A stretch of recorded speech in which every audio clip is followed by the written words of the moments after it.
एक खबर जिसने सबको चौंका दिया था, उसके बाद कई कदम भी उठाए गए थे। वो खबर थी गुरुग्राम से लुधियाना ले जाने के लिए एक एम्बुलेंस वाले का 1,20,000 रुपए वसूलना। लेकिन अब ये एम्बुलेंस मालिक जो है वो पुलिस की गिरफ्त में है। उसे दिल्ली के इंद्रपुरी से गिरफ्तार किया गया है।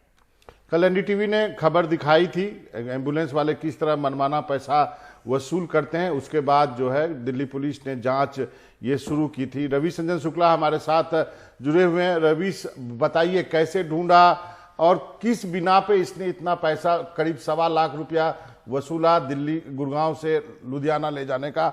यदि किलोमीटर वाइज देखें तो करीब 300 रुपया पर किलोमीटर आता है। जी देखिए बाबा, ये जो मिमोही कुमार बूंदवाल है, इसको जो है वो दिल्ली पुलिस ने पकड़ा है।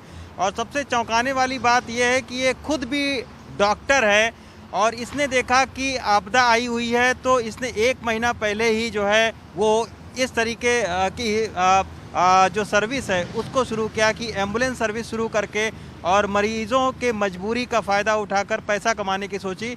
और इसके बाद में इसने तमाम सारे लोगों से ज़्यादा चार्ज करके उनके मजबूरी और उनके मरीजों की हालत जिसकी गंभीर होती है वो पैसा बाद में देखता है। पहले ये देखता है कि कहाँ पर एम्बुलेंस करके उसको अस्पताल पहुँचाया जाए। तो इसी मजबूरी का फ़ायदा उठा के लाखों रुपए की इसने हेराफेरी की थी लोगों के साथ में।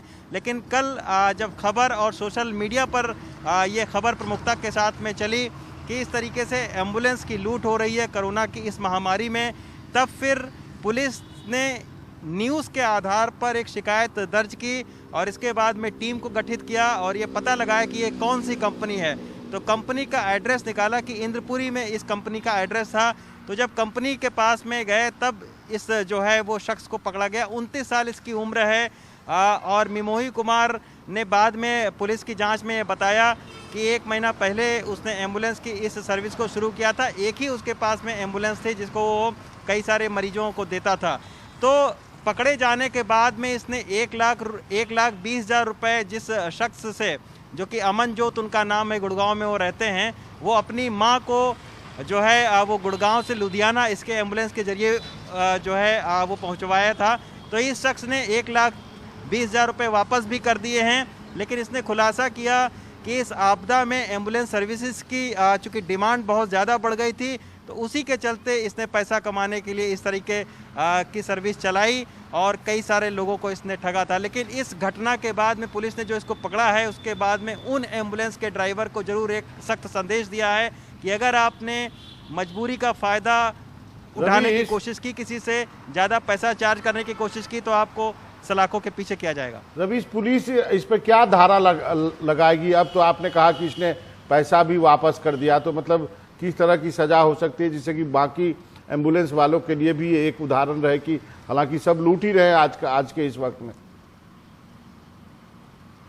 जी देखिए बाबा, इसके ऊपर जो सबसे संगीन धारा है वो 120B के तहत धारा लगाई गई है। क्योंकि इसने क्या काम किया था कि जब किसी को ज़्यादा एम्बुलेंस की ज़रूरत होती थी तो वो सारे लोग गूगल पे सर्च करते थे। तो इसने अपने नंबर को फ्लैश करवाया था गूगल पर बाकायदा पैसा देकर। तो कोई भी अगर सर्च करता था तो सबसे पहले इसका नंबर आता था। तो ये जो है, जब इसका नंबर पहले आता था तब इसको लोग कॉल करते थे और ये बोलता था कि पैसा आप पहले पे करिए तब हम एम्बुलेंस लेकर आएंगे। उनके साथ में जिसको इसने ठगा था, उनके साथ में भी यही किया कि 95,000 रुपये पहले ले लिए, फिर इसने मरीज को एम्बुलेंस में बैठाला था। तो कई सारी धाराएं जो है वो लगाई गई हैं, लेकिन 120B के तहत इसको जो है वो बंद किया है पुलिस ने। जी रवि साहब का बहुत बहुत शुक्रिया।